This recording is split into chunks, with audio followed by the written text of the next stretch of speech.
होता है तो बुद्धि में मानो एक बहुत बड़ा भौतिक विज्ञान शिव का त्यों तत्व और जो ऋषियों मुनियों ने नियम ईश्वरी सत्ता के आधार पर बनाया वो सब समझ में आ जाता है।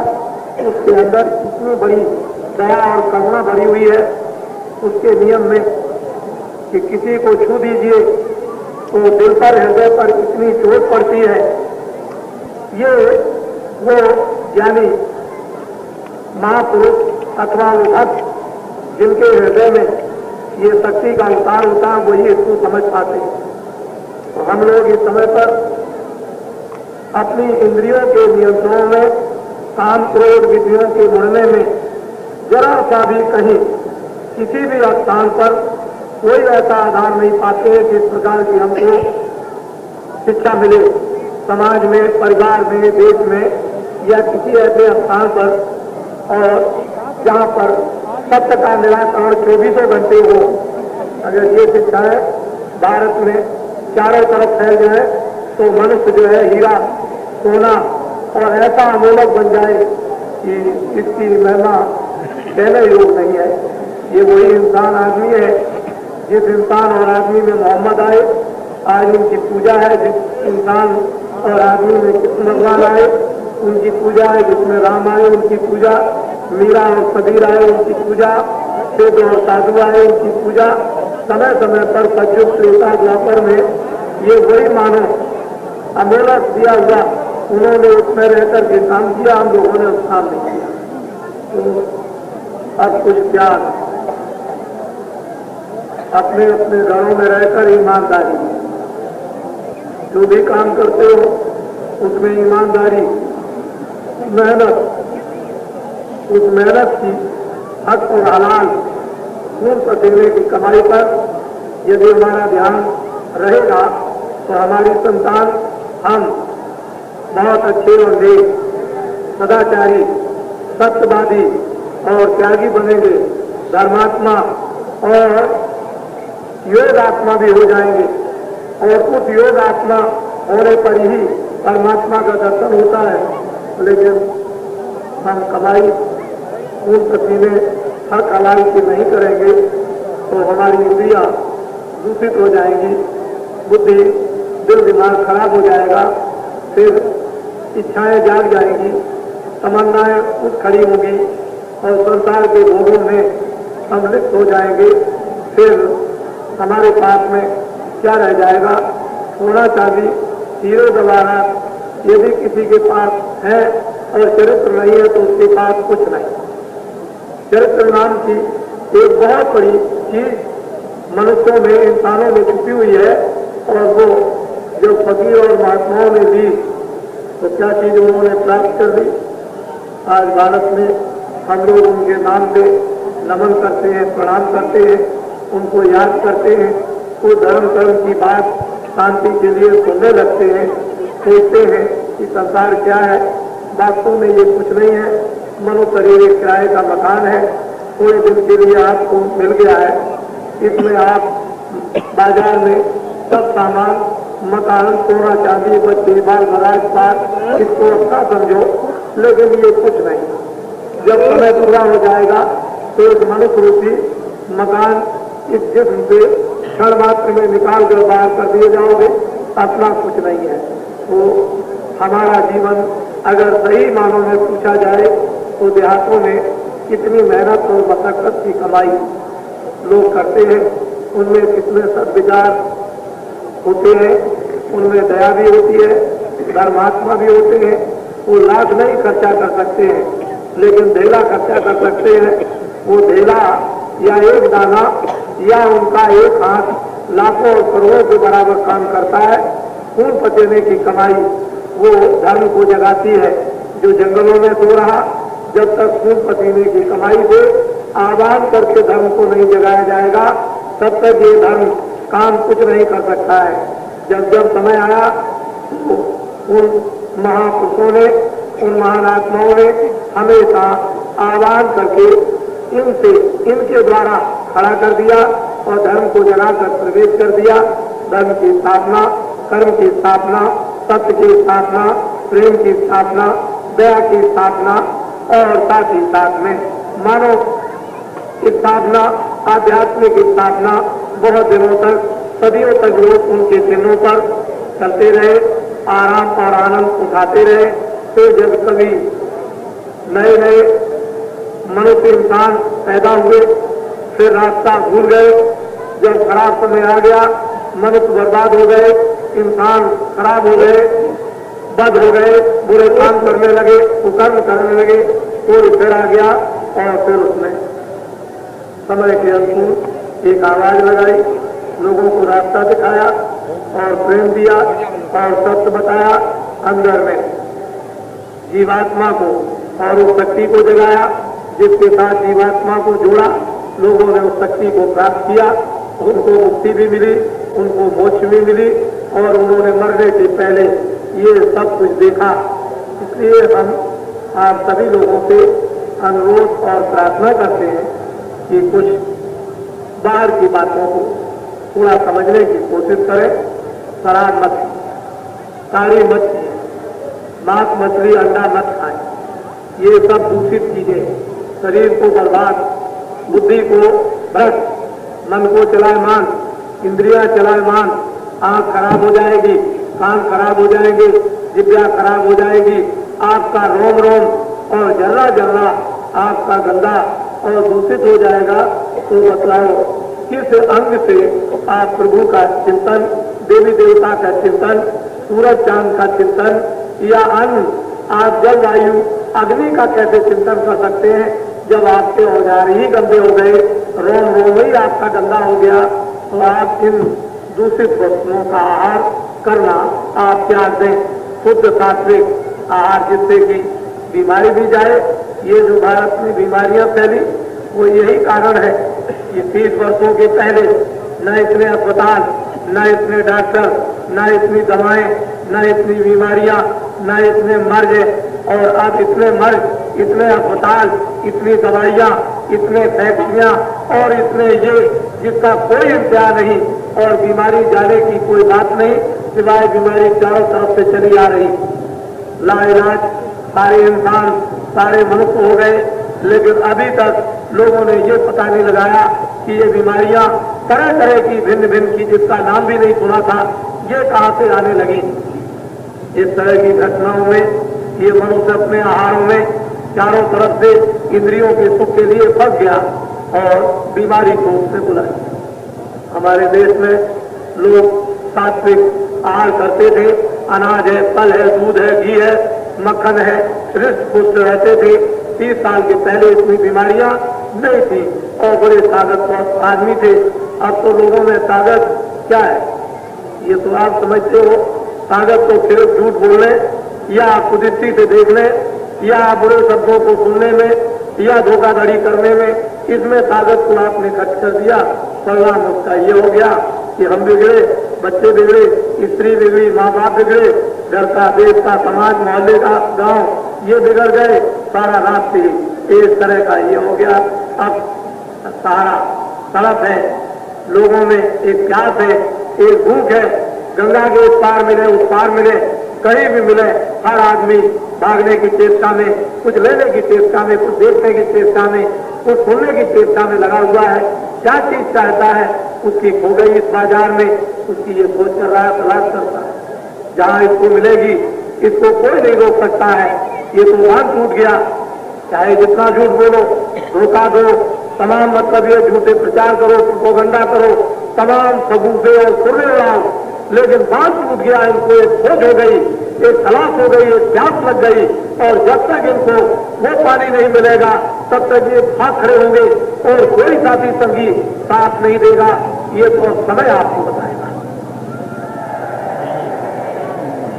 तो हम आपसे अनुरोध करते हैं कि अध्यात्मवाद है, ये सनातन ऋषियों मुनियों की संपत्ति है, कोई मेरी नहीं है, जो अनादिकाल की है। भगवान ने पहले से ही जन्मजात का अधिकार देकर भारत में आपको भी भेजा और उन ऋषियों मुनियों को भी भेजा कि जाओ सबकी संपत्ति है उसको बांट देना, सबको अवसर मौका समय सबको देना, उस संपत्ति के लूटने का। जो रख सकता है वो रख लेगा, जो नहीं रख सकता है वो फिर वापस उसी जगह पहुंच जाएगी जहां से बटेगी। इसलिए समय समय की बात, उसका इंतजार सबने किया, हम भी कर रहे, इसी इंतजारी में हम भी घूम रहे और आप भी इसी इंतजारी में घूम रहे हैं। समय का इंतजार राम ने, समय से राम ने काम किया, समय से कृष्ण ने काम किया, समय से अन्य लोगों ने काम किया। उसी की इंतजारी में बाल बाल भी थे, उसी इंतजारी में फूल भी थे और आप भी उसी इंतजारी में और हम भी उसी इंतजारी में।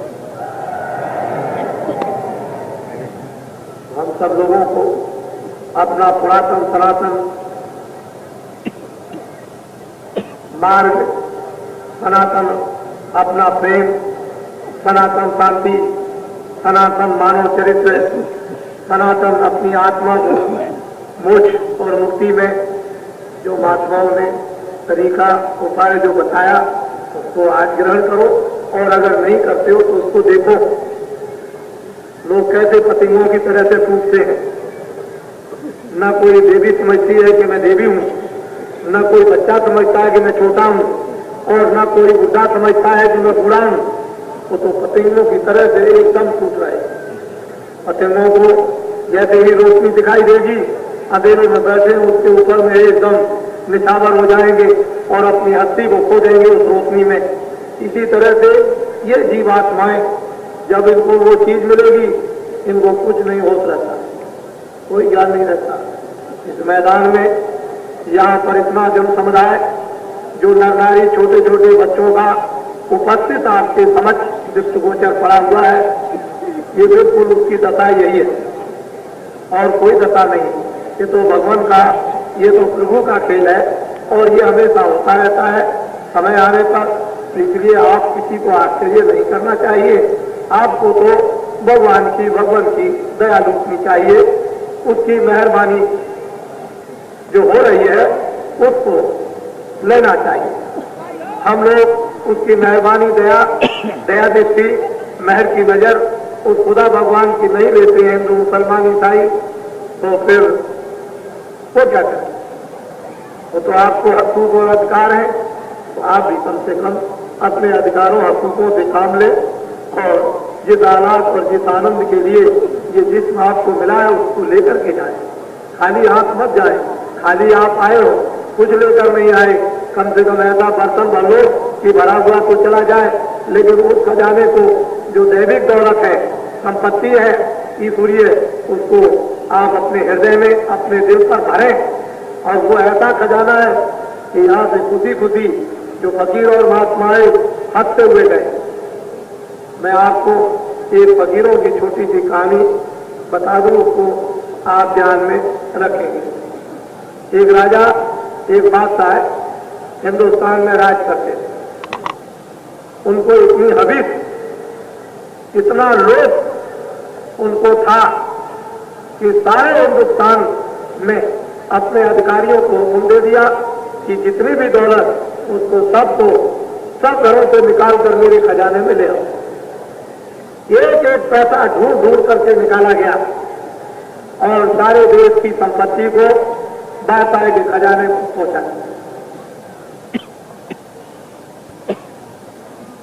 बादशाह ने सोचा कि अब ये कैसे जाना जाए कि सबके यहां से निकल आई।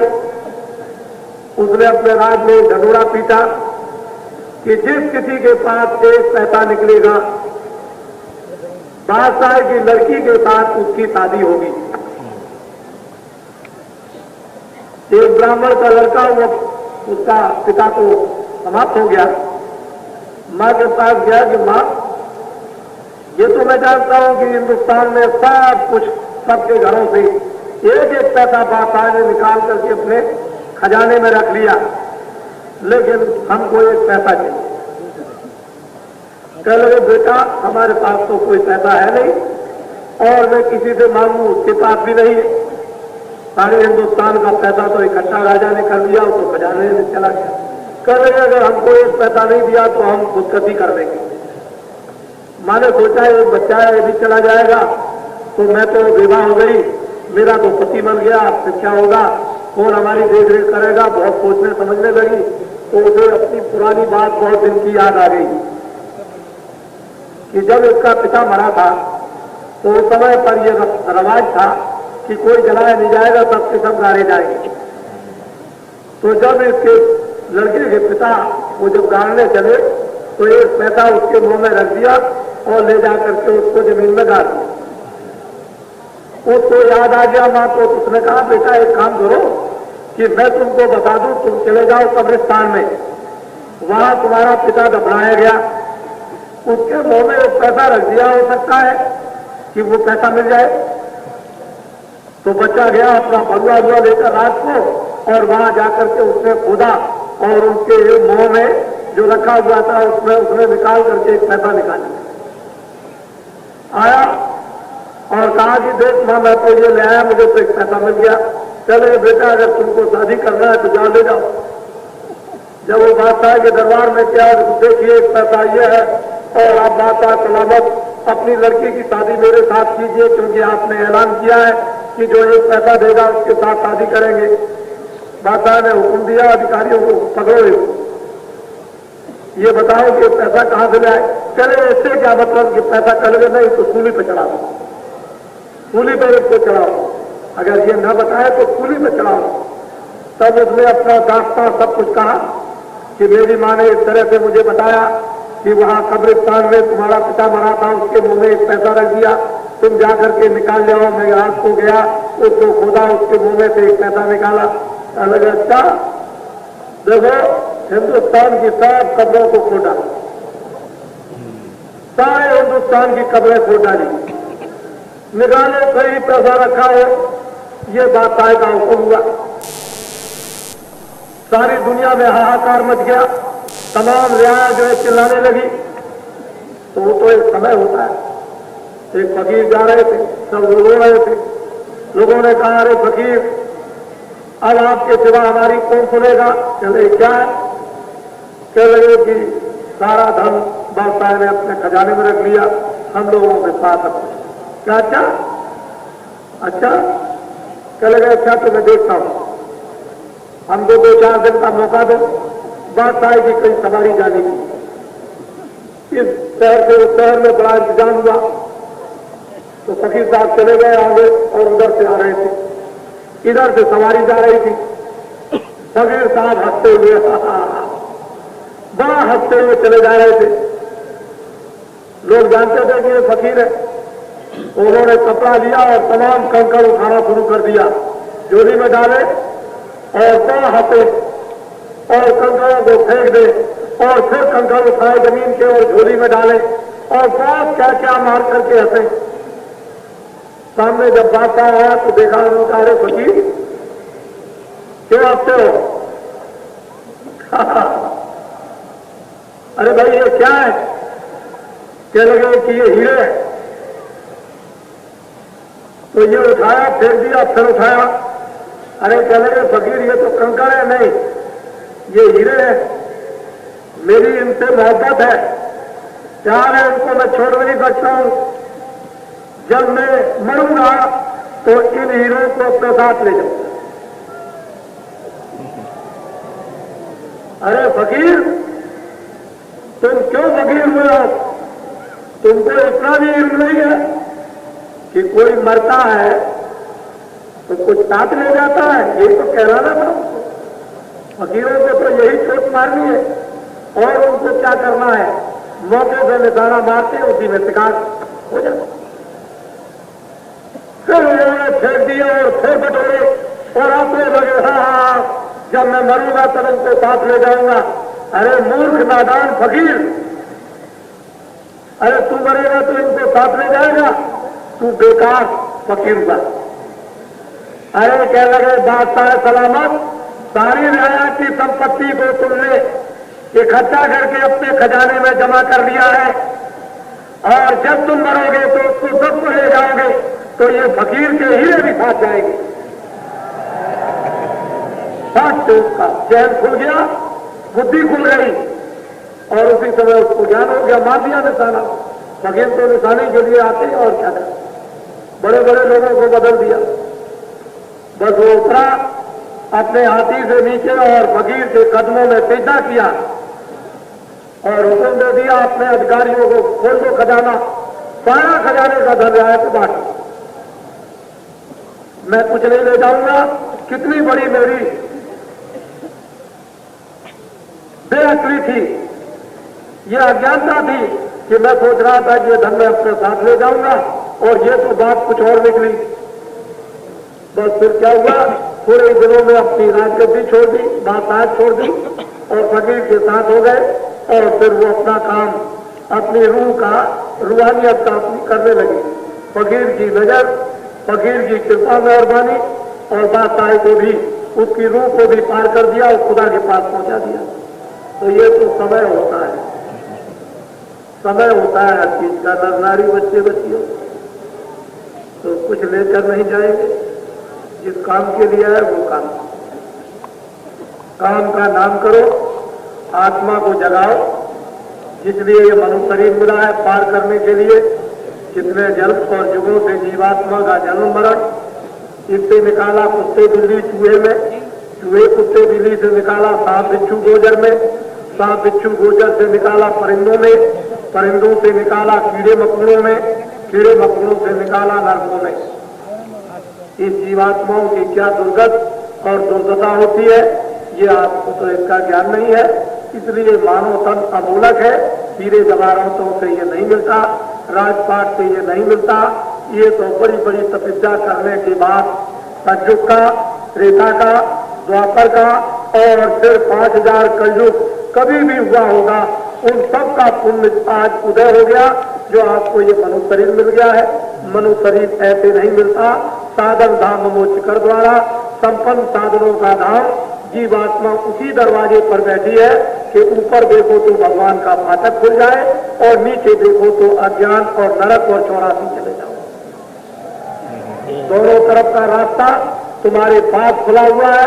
उधर जाना चाहते हो तो उस स्थिति में, उन लोगों में, उन देशों में तुम चले जाओ और उधर नहीं जाना चाहते हो तो इस भूख में, इस अंधकार और अज्ञान में उधर चले जाइए। इधर का रास्ता खोल रखा है, उधर तो आपको मालूम है ही नहीं। यह है साधन धाम क्षेत्र। आप अपनी जीवात्मा पर रहें, कृपा दया करें। ये बेचारी लाचार और बेबस है, इंद्रियों के जालों में, मन ने भोगों में लग करके इसकी शक्ति को छीड़ कर दिया है। महापुरुषों से मदद सहयोग लेकर और जल्दी से जल्दी इसको जरा सा अपनी शक्ति को समेटे और अंदर वाली आंख उससे देखे तो आंख का पर्दा खुल जाएगा, हट जाएगा। दिव्य नेत्र ज्ञान चक्षु, ये रोशनी सूरज की और ये रोशनी बत्ती की और ये रोशनी सितारों की और ये चंद्रमा की रोशनी प्रकाश कुछ नहीं है।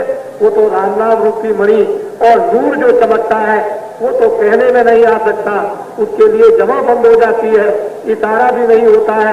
ऐसी उस खुदा की खिलकत और भगवान की वो लीला जो उन देशों में और ब्रह्मांडों में हो रही है, उसका सबका रास्ता यहीं से जाता है। और ये जो आप इंद्र नारी बच्चे बच्चियों को देख रहे हैं, ये कुछ पार है, इनको कुछ मिल रहा। इन्होंने बरसात को बरसात नहीं समझा, जाड़े को जाड़ा नहीं समझा, मैदान रेती को रेती नहीं समझा, गंगा तट पर आकर के पड़े हुए हैं। तो इनको आप जरा देखिए, कोई बड़ी वस्तु इनके सामने नजर और नाच रही है और उसी में ये व्यवहार, उस प्रेम में मगन, उनको होश हवास नहीं है। वो दीन और दुनिया को अच्छी तरह से समझ रहे हैं। इजाजत होती है तो चले जाते हैं, नहीं इजाजत होती है तो पड़े हुए। ये देखने को आप, हमने जो कुछ भी आप ये सामने समझ, जो भी छोटे टूटे फूटे शब्दों के रखा था कि इस धरती पर इतना आदमी आएगा जो अभी तक आपके इतिहास में कभी काफी में नहीं आया। जो बातें आपके सामने बताई है वो सब सिद्धांत आपके सामने हो जाएंगी। और हमको इतने पक्के धार्मिक, भगवान में विश्वास करने वाले, देवी देवता में विश्वास करने वाले, हम जितने भी नाम भगवान के, छोटे और बड़े अनेकों नाम और ब्रह्मा विष्णु के हजारों नाम, उन सब नामों को अपने सिर पर 24 घंटे रखे रहता हूँ। मेरा किसी नाम से भी, चाहे मुसलमान के नाम हो, चाहे ईसाइयों के नाम हो, चाहे हिंदुओं के नाम हो, किसी नाम से घृणा और परहेज नहीं।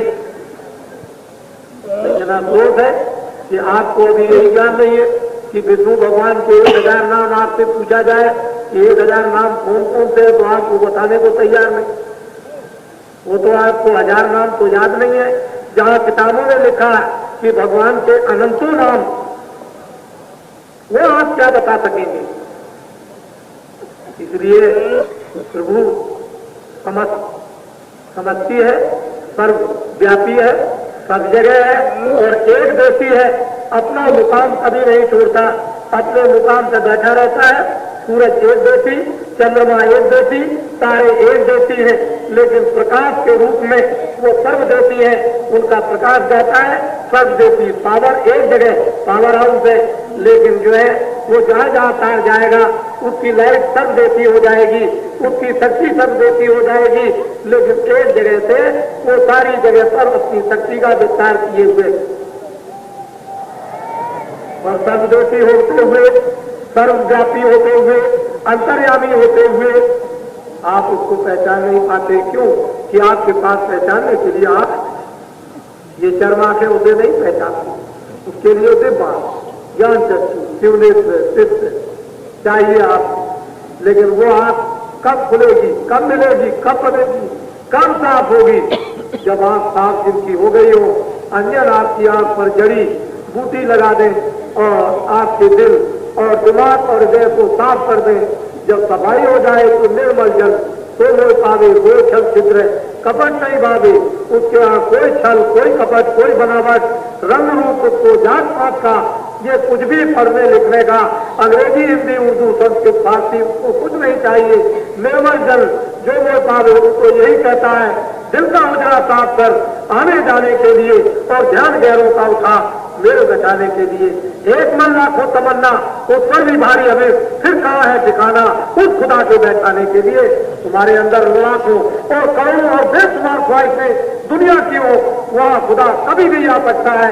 तुम्हारे उस तख्त पर, दिल और दिमाग पर उसकी सफाई हिंदू मुसलमानों सबको करनी पड़ेगी, बिना मुर्शिद और बिना गुरु बगैर उसके ये काम हो ही नहीं सकता है। उसकी रहनुमाई, उसका रास्ता वही बता सकता है जिसने देखा है। लेकिन हम लोग को जानते हैं तो बोलो अब क्या है, इसलिए सबको अच्छा लगा ये सुनने का। हम बड़ी से बड़ी आपको चीजें इन्हीं दिनों में, दोनों समय में, दोपहर को 1:30 बजे, शाम को 7 बजे निश्चित समय से कार्यक्रम प्रारंभ हो जाता है और मैं सुबह 4 बजे से आपके सामने रहता हूं बाहर और शाम को जरा सा पूजा करने के लिए अंदर चला जाता हूं।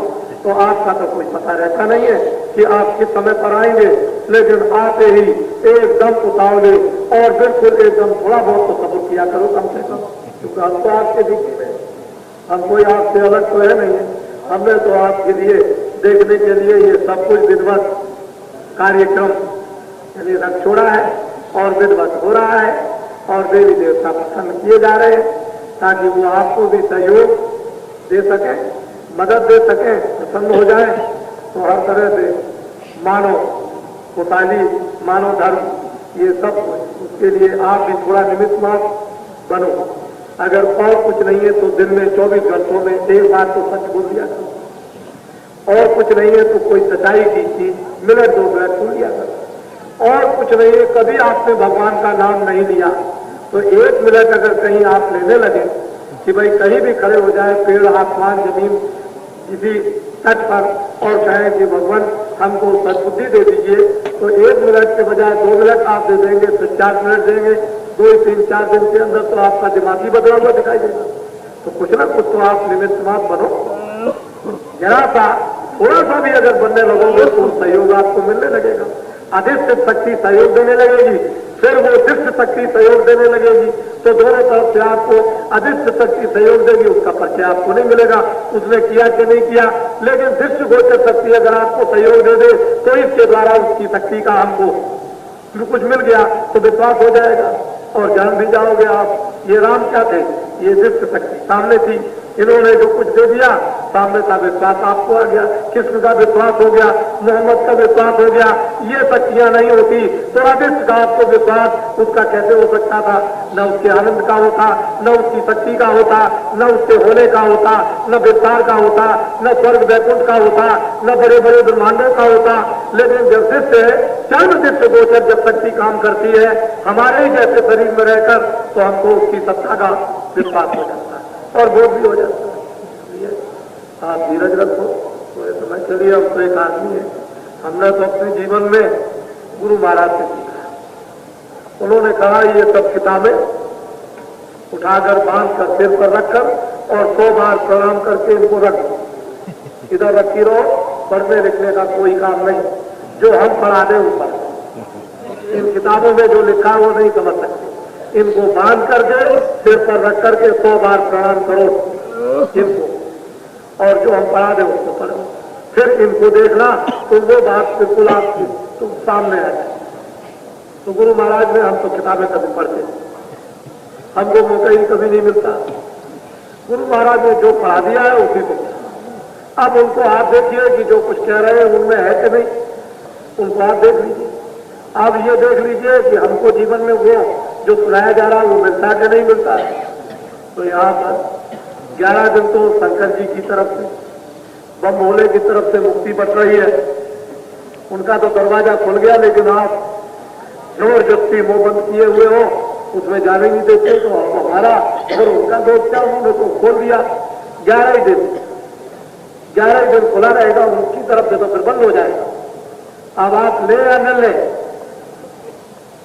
15 फरवरी से 25 फरवरी तक 11 दिन तक तो उनका मुक्ति का बांटने का दरवाजा खुला रहेगा, और जब 11 दिन पूरे हो जाएंगे तो उनका दरवाजा शिवरात्रि के उस पूर्ण आहुति के दिन समाप्त बंद कर दिया जाएगा। वो पट वो बंद हो जाएगा। और वो कैसे बंद हो जाएगा कि 11 दिन जो लूटेगा उस मुक्ति को, वो तो आप समझ लो जब उधर जाएगा तो आप ये जानते हो, आपको तो कुछ मालूम नहीं कि उधर और उधर क्या हो रहा है, उसका कारखाना क्या है, ये तो कुछ नहीं। इसलिए आप कम से कम 11 दिन तो आपको मुक्ति, अरे इधर नहीं उधर नहीं तो बमोले की तो लूटनी चाहिए। और वो काफी में इस समय पर नहीं है, वो गंगा के पार है। ये मैं आपको विश्वास दिलाता हूं। जिस तरह से भी विश्वास आप करना चाहें, उन्होंने स्वप्न दिया है कि मुझे निकालो, मैं यहाँ पर बिल्कुल तंग आ गया, और इधर आओ, जो सज्जू के आने का जो ढरूरा पीता है वो इधर मैं भी उसमें सम्मिलित रहूंगा। सारी भक्त मंडली को सुना दो कि मैं गंगा रेती पर 11 दिन रहूंगा। अब इसके बाद कहाँ जाएंगे ये मैं कहने को तैयार हूं। उस पार जाएंगे या नहीं जाएंगे वो तो एक दफे निकल आए बड़ी मुश्किल से, और इस सब भक्त मंडली ने आह्वान किया, स्वप्न हुआ, इसको सुनाया। ये सारे प्रदेशों के यहाँ पर आए हुए हर भरे वेशभूषा में आपको यहाँ पर दिखाई देंगे। इतना बड़ा जन समुदाय जो आपके सामने उपस्थित है, तो मैं उसके संबंध में यही कि 11 दिन तो लूटिए अच्छी तरह से। ये आपके उधर में रुद्र, उधर में लक्ष्मी, उधर में 9 ग्रह, और उधर में और बीच में राम साकेत, वो उधर में।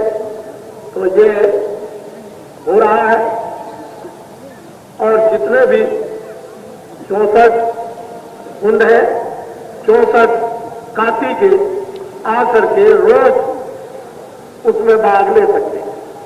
काफी बातियों के लिए तो बीच का, और हम लोगों के लिए क्योंकि वो तो वेद है, काफी बाती विद्वानों की नगरी, वेदों का तो बस, और हम लोगों का लगे, हम लोगों का बाहर, हम बाहर से रहेंगे अपना। बाहर से तो हम लोगों का ये बैठे हुए हैं, और अंदर में वेद। अब आप समझे ना, लेकिन 2 चीजें होती है, एक वेद एक नवेद। वेद एक ऐसा कहा करते हैं, वेद एक और हम ये कुछ भी जानते हैं, पानी आनी, जाना आना, ये भी 2 चीजें उसके साथ जुड़ी होती हैं। उसकी एक सहायक क्रिया होती है। बगैर सहायक क्रिया के किसी चीज का बोध नहीं होता। गंगा गंगा समझ लीजिए आप, इसका उठना बैठना सहायक क्रिया उसके साथ जरूर होगी। तो वेद है बीच में और ये बाहर से लबेद हम लोगों का, उसको आपको बैठने दीजिए, हम भी कुछ कर देंगे। उसमें बड़े बड़े भूत वो भी बोल रहे हैं इस समय पर, वो भी कह रहे हैं कि मेरी भी योनि छुड़ा दीजिए। इस मैदान में कम से कम 3-4 हजार रात को भूत मुझे मिले इन दिनों में। वो कहते हैं कि मेरी भी योनि छुड़ा दीजिए, मैं तुम आओ वहीं पर बैठो, उत्तर दिशा में आकर के बैठ जाओ और वेद मंत्रों को विधिवत सुनो, तो तुम्हारा भी काम बनेगा। क्यों कि अगर तुम भी बैठ जाओगे तो 11 दिन यानी मुक्ति बच रही है बम भोले की, तो तुम्हारा भी काम बन जाएगा। क्योंकि जो भी यहाँ रहेंगे उनके लिए मुक्ति बच रहा है, तो तुम्हारा भी काम होगा। तो ये हम तो छोटे एक आदमी है, एक इंसान है, आप हमारे ऊपर तो दया करते रहना, कृपा करते रहना। ये बात फिर दोबारा सुन ले कि 31 मार्च 30 के हम समय तक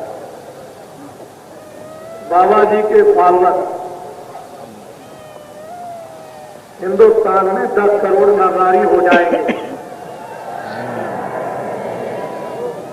31 मार्च 30 के हम समय तक 10 करोड़, और माँ बाप के साथ में 4 बच्चे तो 20 करोड़। ये अब गिनती आपको मैं गिना दूं। माँ बाप के 4 बच्चे 10 करोड़, तो माँ बाप मिलाकर, और माँ बाप के साथ 4 बच्चे तो 20 करोड़ ये, और 10 करोड़ माँ बाप 30 करोड़। और भारत की आबादी इस समय पर 65 करोड़ की है, तो बचे कितना? 35 करोड़, एक के ऊपर एक। ये धर्म का अनुष्ठान, ये धर्म की स्थापना, ये धर्म का काम, ये सत्य का काम, ईश्वर के अस्तित्व का, ये भारत में जो होने जा रहा, ऐसे युग में जिसमें अपनी पत्नी पर भी विश्वास नहीं, अपने बच्चे पर भी पिता को विश्वास नहीं, अपने रिश्तेदारों पर भी विश्वास नहीं, गैरों पर क्या विश्वास हो सकता है, उसको समझ लीजिए। और मैं लोगों से ये कहता था कि समय आएगा ऐसा, आप लोग शराब मत पियो, मांस मत खाओ, मछली मत खाओ, अंडे मत खाओ, चोरी मत करो, डकैती मत करो, कत्ल मत करो, ऐसे काम मत करो। पहले हुकूमत करने वाले छोड़ दें, उसके बाद अधिकारी छोड़ दें, जनता को हम बना लेंगे,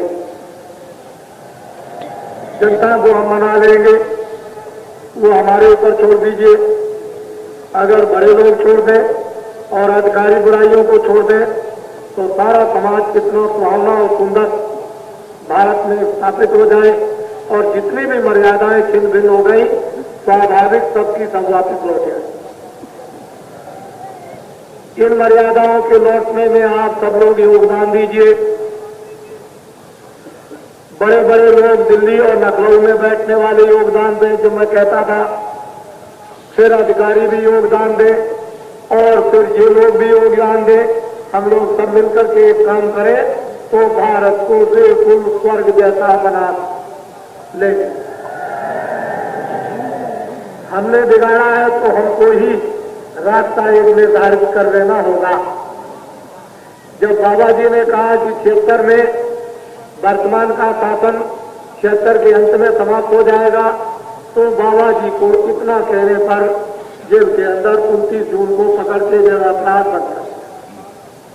हम वही आदमी हैं कि हमको निमंत्रण पर कानपुर फूलबाग के मैदान में 23 जनवरी को सन 75 में बुलाया।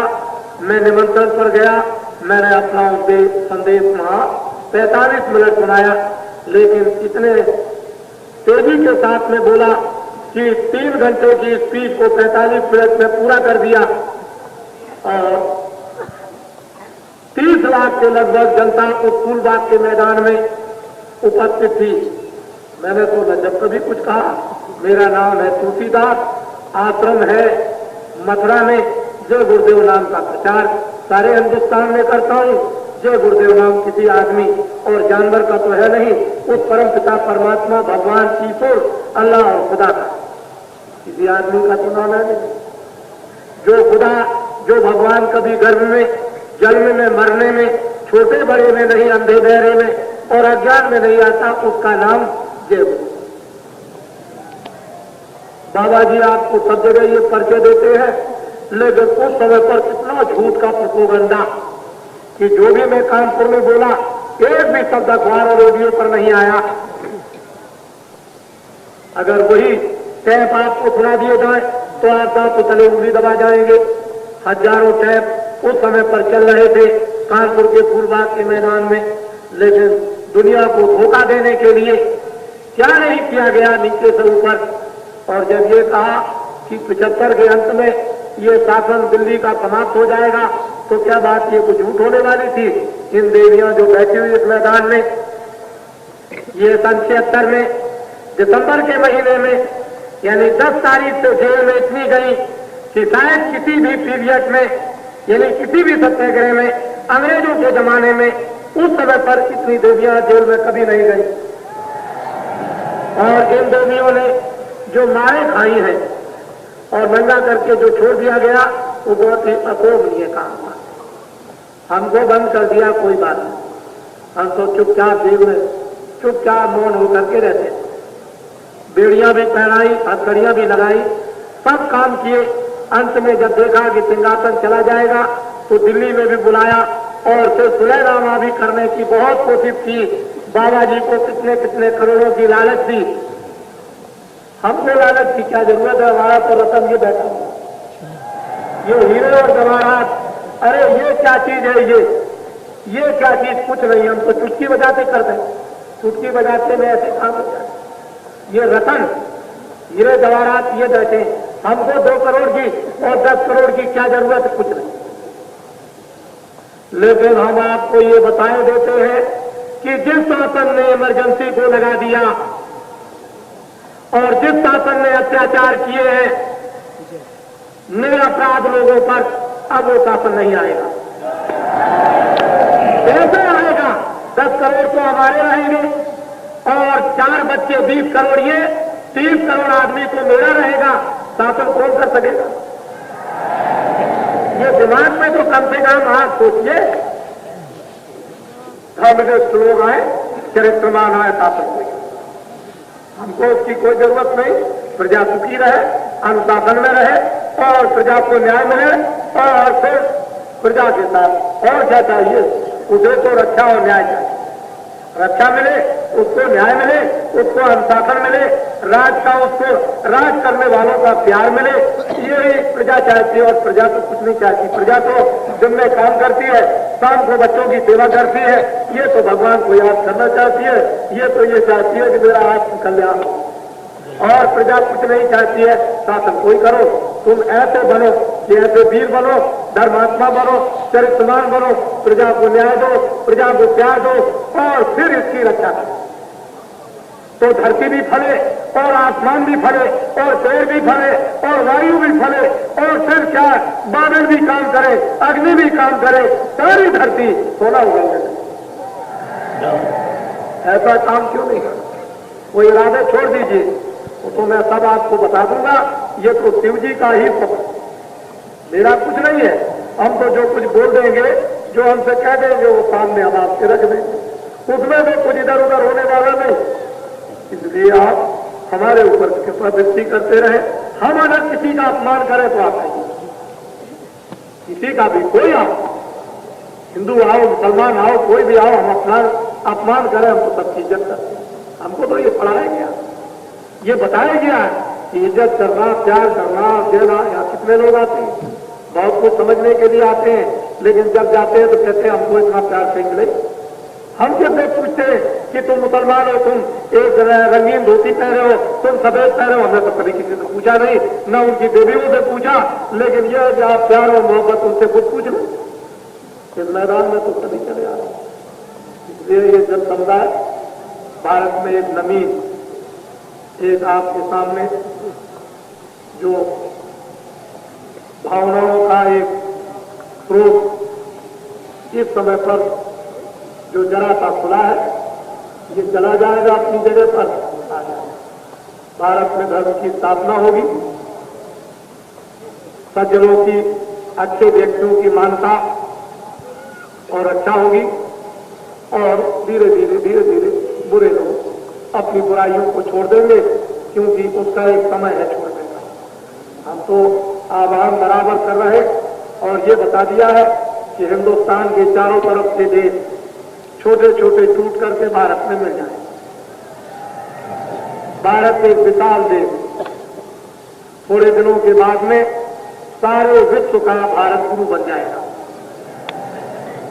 भारत में राष्ट्रभाषा हिंदी, संस्कृत हो जाएगी और भारत इतना सिरमौर हो जाएगा कि मैं आपको उसके बारे में क्या बताऊं।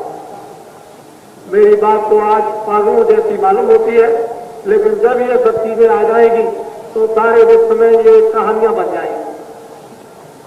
अभी लोगों को नहीं, मैं तो अभी कुछ विशेष करके कहता ही धीरे धीरे इशारा करता हूं और चलता जाना चाहता हूं। मेरे लिए मैं कुछ कहना चाहता हूं, मैं तो आपको दिखाना चाहता हूं, कहना यही मैदान है। जब मैं यहाँ काम 1-1.5-2 महीने से कर रहा था तो लोग कहते थे कि जो ये कहते हैं तो आप मैंने कहा कुछ नहीं, आप अपनी आंखों से देखना, क्योंकि हम कुछ कहना ही नहीं चाहते, हम तो आपको दिखाना चाहते हैं। तो आप देखें, आप भी मदद करें, हम भी मदद करें। हमारी आपकी मदद से एक सुंदर समाज, एक सुंदर देश, सुंदर परिवार फले फूले और सब लोग अच्छी तरह से फल फूल, अनाज, घी दूध, मक्खन, कपड़े, सबको मकान मिले, सब लोग प्रेम और मोहब्बत से रहे। इस तरह के युग का ढंढोरा आपके सामने पीटा जा रहा है कि ऐसा समय आएगा। जय गुरुदेव।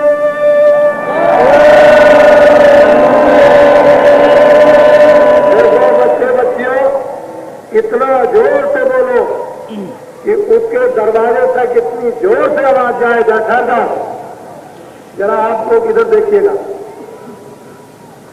देखिए ये सब कुछ हो रहा।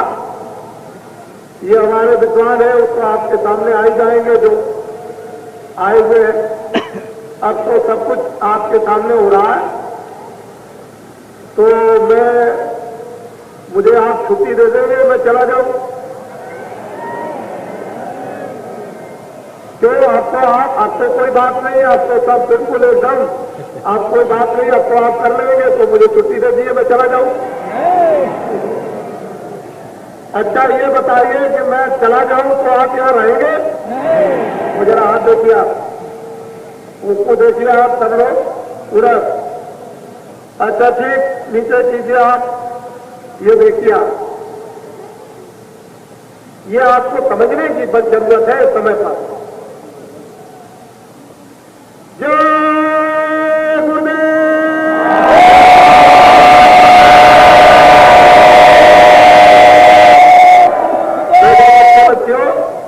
जो आप सब लोग हो, जो हमारे थोड़े बहुत नियम के,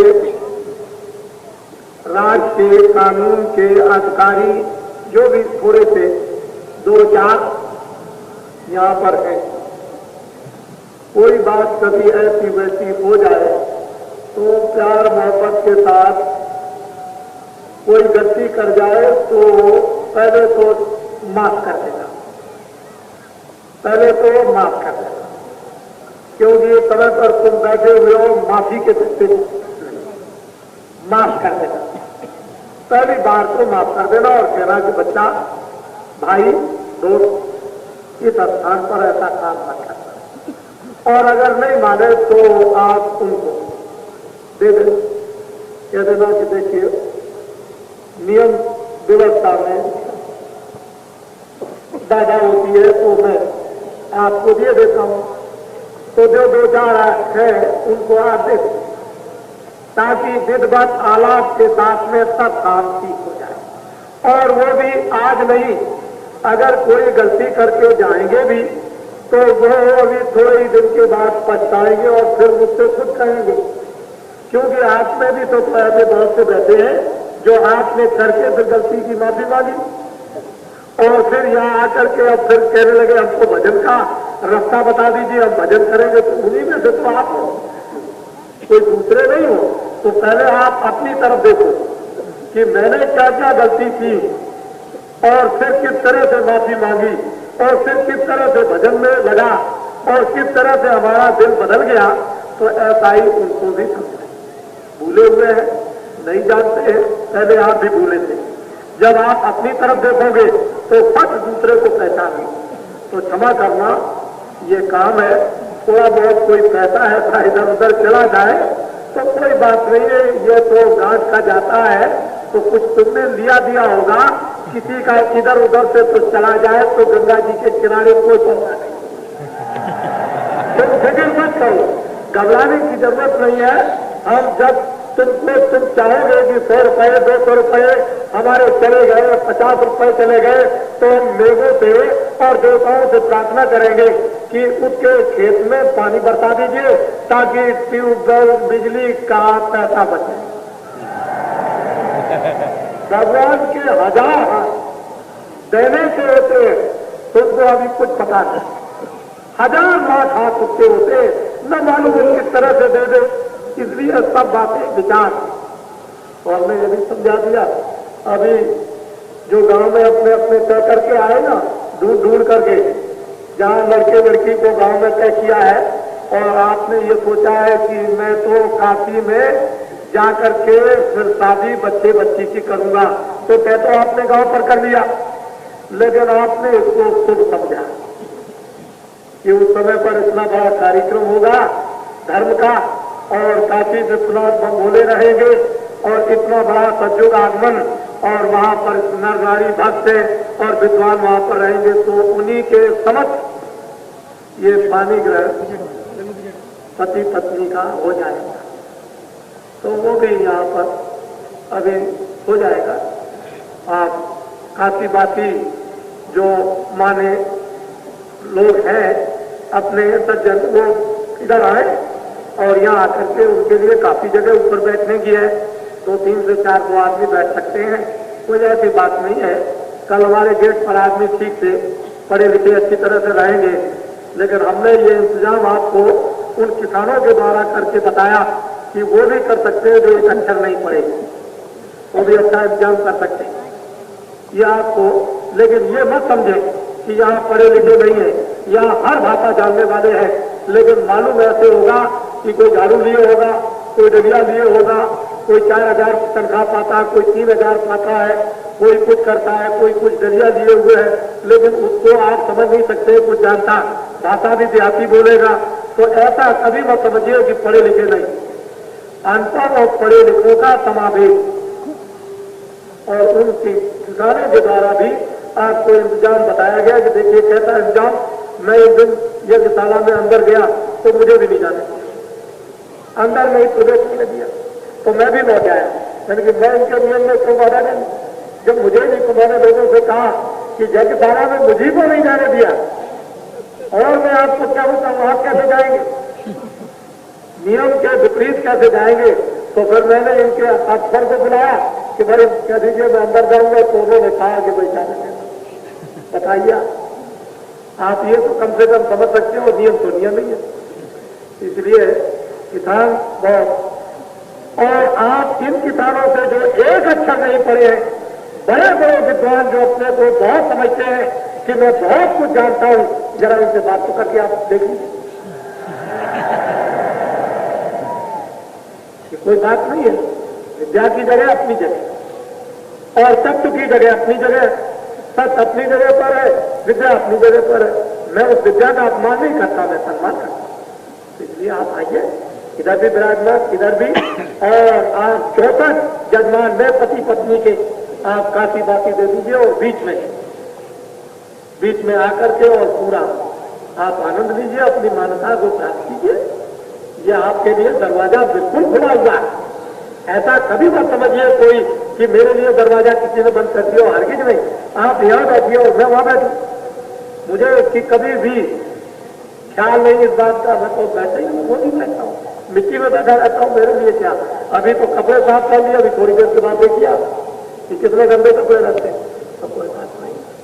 अच्छा वो बोलिए, अच्छा जय गुरुदेव।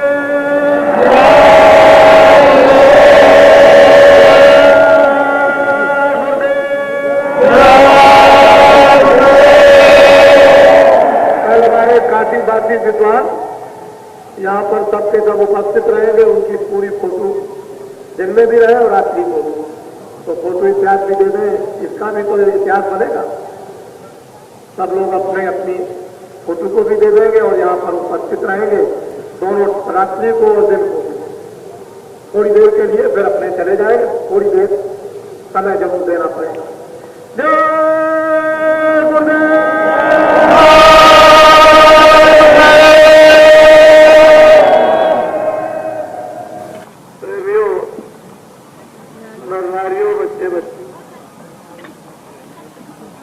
गांववासियों, शहरवासियों और प्रांतवासियों, ये आपको मालूम होना चाहिए कि ये सृष्टि का आधार कर्मों पर है। ये सारी सृष्टि कर्मों पर टिकी। जिस दिन कर्म हमारे समाप्त हो जाएंगे उसी दिन यहाँ से रवाना। जो कुछ भी दुख शोक संताप, अनेक प्रकार के कष्ट, घर, समाज, देश, ये सब कर्मों पर आधारित है। जब जैसे कर्म मनुष्यों के होते हैं वैसा ही वातावरण, परिवार, समाज और देश का बनता है।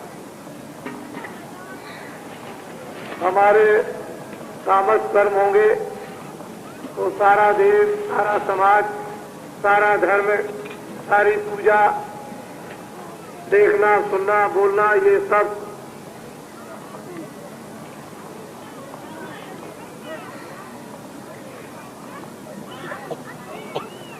कर्मों पर है।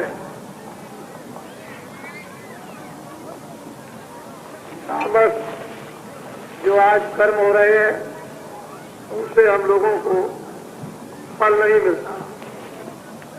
राजस कर्म करने को हम जानते नहीं, सात्विक कर्म हमसे हो नहीं सकते, तामस कर्म लोग करते। तामस कर्म करें सब लोगा, यही से पामे सब दुख लोगा। सभी लोग तामस कर्म को, अज्ञान कर्म को, अनजान कर्म को, कुकर्म कर्म को धर्म में करते हैं। अनेक प्रकार का लोगों को मानसिक, शारीरिक, आत्मिक, पारिवारिक और देश का कष्ट भोगना पड़ता है। कम से कम तामस कर्मों को समझो, राजस कर्मों पर आ जाओ जहाँ न्याय ही न्याय, दूसरों का आदर करना कराना, न्याय की बात करनी करानी, न्याय की रक्षा देनी दिलानी, लेकिन हमको राजस बात मालूम ही नहीं। शारीरिक मानो जो सात्विक है वो तो बहुत दूर, रजोगुण, तमोगुण, सतोगुण, इन तीन गुणों का विस्तार हुआ। तमोगुण बम बोले शंकर जी, और रजोगुण ब्रह्मा और सतोगुण विष्णु, ये अपने अपने गुणों को बताते रहते हैं और धर्म पुस्तकों में ये तीनों गुण तीनों देवों के आए। तमोगुण में क्या होता है? प्रलय। रजोगुण में उत्पत्ति और सतोगुण में पालन। ये तीन गुणों में दो कर्म बढ़ गए, अच्छा और बुरा।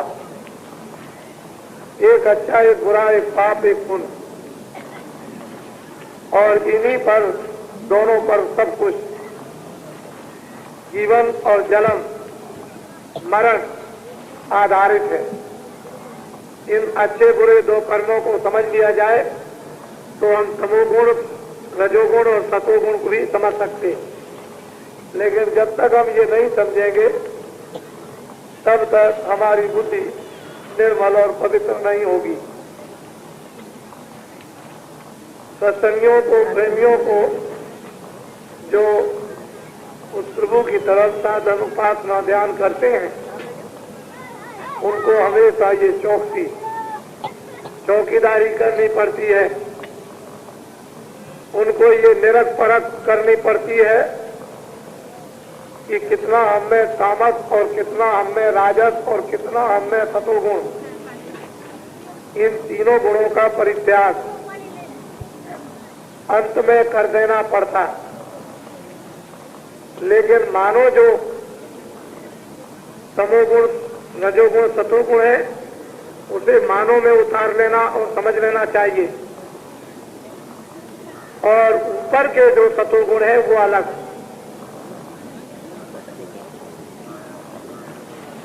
देवताओं की व्याख्या अपनी जगह पर थी। हम लोगों को देवों द्वारा सत उपदेश मिलते रहते थे, हम इन गुणों को समझते रहते थे। इन गुणों के समझने पर काम, क्रोध, लोभ, मोह, अहंकार इसमें फंसते नहीं थे। बुद्धि काम करती थी और मन विकल्प नहीं करता था। मन अपने बस में, बुद्धि नित्य अनित्य, जीवात्मा उसमें प्रभु की ताकत प्रवेश हो जाती थी। इस तरह से मानव शरीर में जीवात्माओं की रक्षा विधिवत, ताकि इस मनुष्य शरीर में ऐसे बुरे कामों का भंडार न जमा होने पाए जो हमको जन्म मरण बार बार और हर बार और हर क्षण भोगना पड़े। तो ये सत्संग में, सत उपदेश में उन महापुरुषों के जिन्होंने देखा, उनसे जब ये सुनने को मिलता है तो ज्यों की त्यों बात समझ में आ जाती। किताबें पढ़ते रहोगे बात कुछ समझ में नहीं आएगी। काम, क्रोध, लोभ, मोह, अहंकार के भूत रहोगे, रजोगुण, तमोगुण समझोगे नहीं, उपासना जैसी चाहोगे करोगे, उसका कोई भी फल ना अपने को न दूसरों को। आज सारे देश में पूजा सभी करते हैं, इबादत सभी करते हैं, खुदा को सभी कहते हैं हम मानते हैं, भगवान को सभी कहते हैं हम मानते हैं। लेकिन भगवान जब खड़ा हो जाए और कहे कि बच्चा ये काम मत करो, कह लगे तब तो हम आपको नहीं मानेंगे। फिर नहीं आ, खुदा खड़ा हो जाए और मुसलमान भाइयों से कहे कि देखो इस काम को मत करो, तो शायद हो सकता है कि दूसरे दिन मस्जिद में ना जाए, क्योंकि वहां खुदा खड़ा है। वो ये कहेगा कि ये बुरे काम, बद काम है और ये पाक काम है, बद कामों को छोड़ दो और पाक कामों को करो। तो कह लगे ये मुझसे नहीं हो सकता है, पाक काम तो होंगे नहीं, पवित्र कर्म तो होंगे नहीं।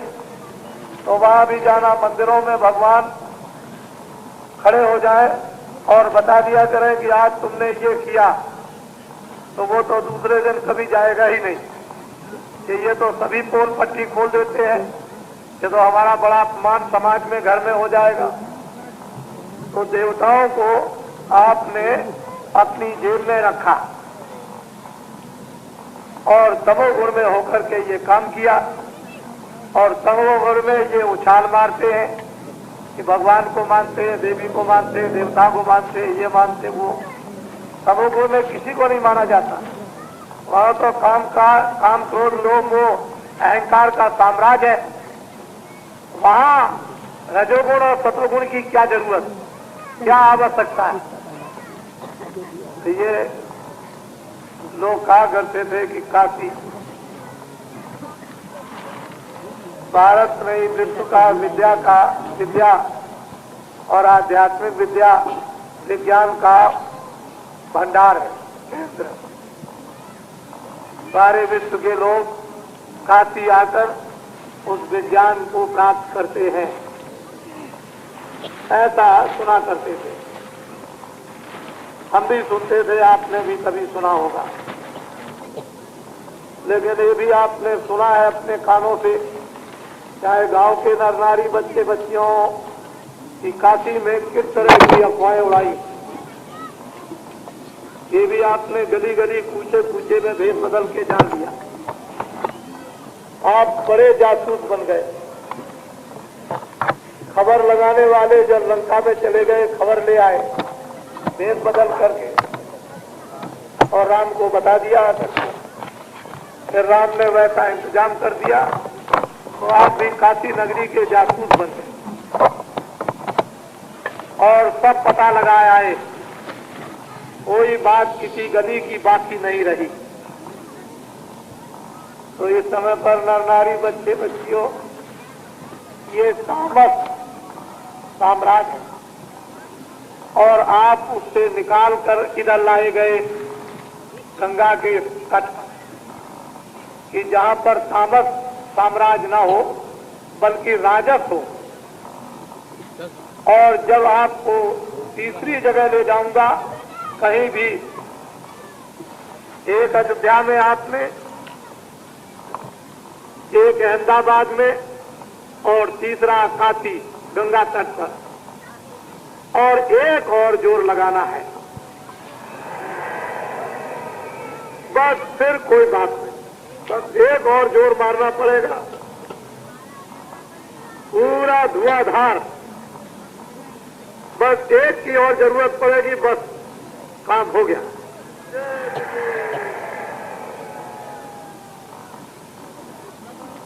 तो ये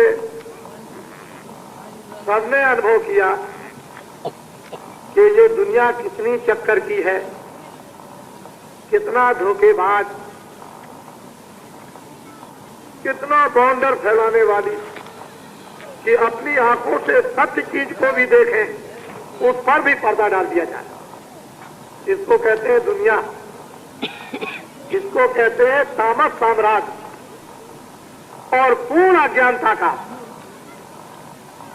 यानी उसमें कोई कमी नहीं, न कोई आंख की, न कोई कान की, और न कोई बुद्धि की। पूर्ण पशुवत साम्राज्य तामस। उस पशु को ये बोध नहीं होता है कि इसके लग जाएगा सींग और मार दो, उसके पेट में घुस जाए, कोई चिंता नहीं। ऐसा छाया हुआ। जब तामस साम्राज्य छाया हो तो धर्म कहाँ है? धर्म का तो वहां नाम निशान नहीं है। धर्म को तो हड़का करके और जंगलों में, पहाड़ों में खदेड़ दिया, वो तो उधर चला गया। तो मैं अभी कुछ ही महीने पहले जब प्रेमियों को ये कहा कि 11-11 प्रेमियों की टोलियां बना लो, इसकी जरूरत पड़ेगी। और वो टोलियां जब आपने बनाई तो आपने यहाँ उसकी जरूरत कुछ देखी। इस मैदान में कुछ आवश्यकता देखी। 11-11 आदमियों की टोलियां, इन टोलियों का बड़ा रहस्य है।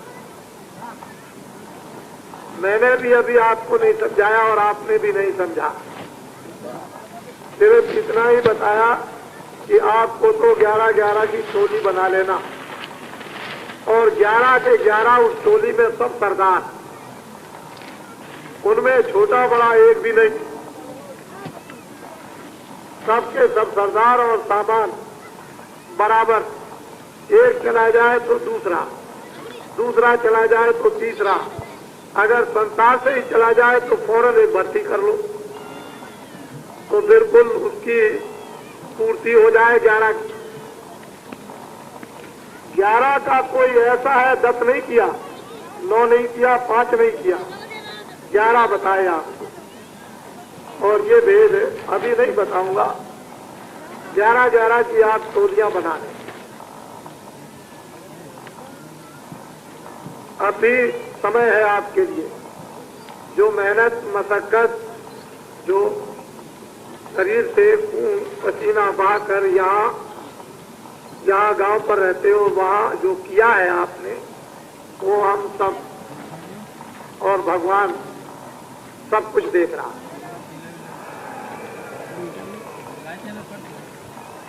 ये विश्वास प्रेमियों को हो गया है कि हमने अपने भगवान पर विश्वास किया है, तो प्रेमियों को ये विश्वास हो गया कि उनकी कृपा मुझ पर हो रही, दया हो रही है।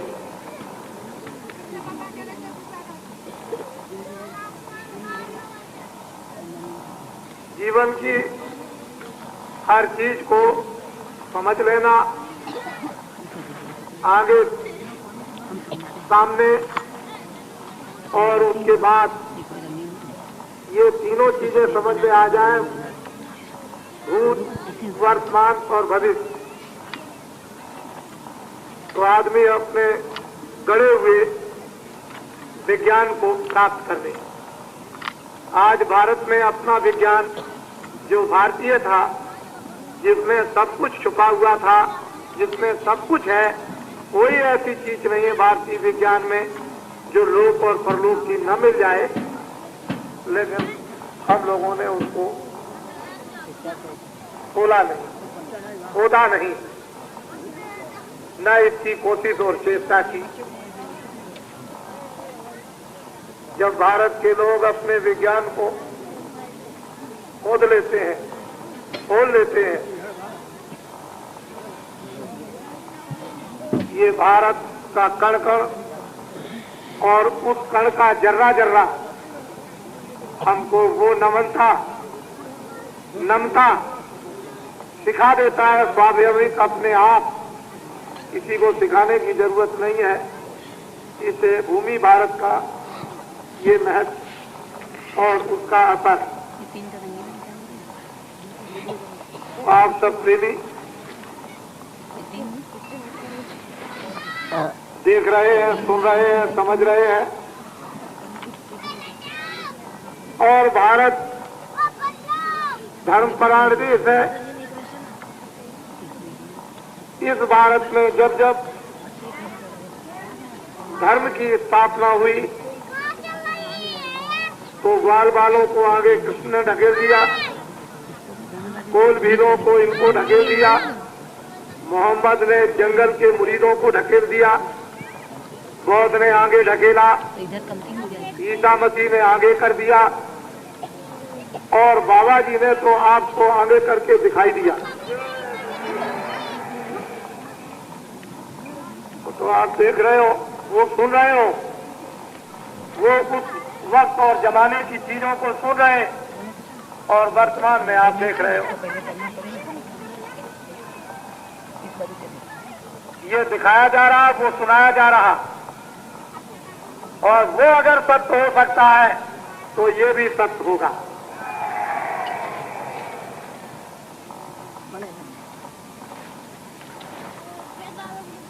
प्रेम प्रेम है। जो जो प्रेम में मतवाले भये सो पहुंचे उस घर। जो प्रेम में मस्ताने मतवाले, जिन्होंने भी प्रेम पी लिया, वो अपने वापस घर को हो गए। ये परदेश है, अपना नहीं है। इसलिए कर्मों के 3 विभाजन, तमोगुण, रजोगुण, सतोगुण, और 2 उसके भाग कर दिए हैं, अच्छा बुरा। इसको समझने के लिए किताबें तो बहुत हैं, लेकिन उससे कुछ नहीं मिलता। मिल गया होता तो ये सब चीजें छूट जाती और अपनी जगह पर आध्यात्मिकता भारत में स्थापित हो जाती। तो धर्म की स्थापना आध्यात्मिकता उसी के द्वारा जगत में होती है। धर्म की स्थापना तमोगुण से नहीं, न रजोगुण से और न सतोगुण से। रजोगुण, तमोगुण, सतोगुण ये मानव को बनाने और बिगाड़ने की। अगर बनना चाहते हो मानव धर्म, तब तो सतोगुण में आ जाओ, लेकिन नहीं, इसके उपरांत जाना चाहते हो तब तो आपको आध्यात्मिक धर्म लेना है। हम लोग नहीं समझ पाते हैं, इस कारण ये दशा है। रामायण, गीता, भागवत, वेदों, शास्त्रों की एक एक कड़ी, चौपाई, दोहा, श्लोक यदि ध्यान से उस पर मनन किया जाए तो ऋषियों, मुनियों और महात्माओं ने बड़े घोर कष्ट इंद्रिय दमन करने के, मन को भस्म करने के, ज्ञान को प्राप्त करने के लिए बहुत उठाए। और हम भी देखते हैं यही बात, कष्ट उठाना ही पड़ता है। तो ये कर्मों का खेल है यहाँ पर, और आपको उससे वदाती किया जा रहा, कर्म करो लेकिन ऐसे कर्म करो जिससे बंधो नहीं। काम करो, सेवा बच्चों की करो, ये सब कुछ चीजें देखो, लेकिन ऐसी देखो इसमें फंसो मत, अपना मत समझो। हमेशा उदास बने रहो और इन चीजों से काम लेते रहो। कोई मुसाफिर आपके दरवाजे पर आ जाए, बहुत अच्छी अच्छी चीजें रात को ओढ़ने को मिले और खाने को, इसके माने ये तो नहीं है कि उसका घर है। वो समझता है कि मैं इनके दरवाजे पर आया, इन्होंने सेवा की, लेकिन घर मेरा नहीं, सुबह होते ही जाना पड़ेगा। ऐसे ही अपने आप को समझना है कि यहाँ रहो, जब तक इस मकान में हो तब तक काम करो, देखो, काम लो, एक दूसरे के काम आओ, लेकिन हमेशा इस निशाने को बनाए रहो कि यहाँ रहना, यहाँ से जाना।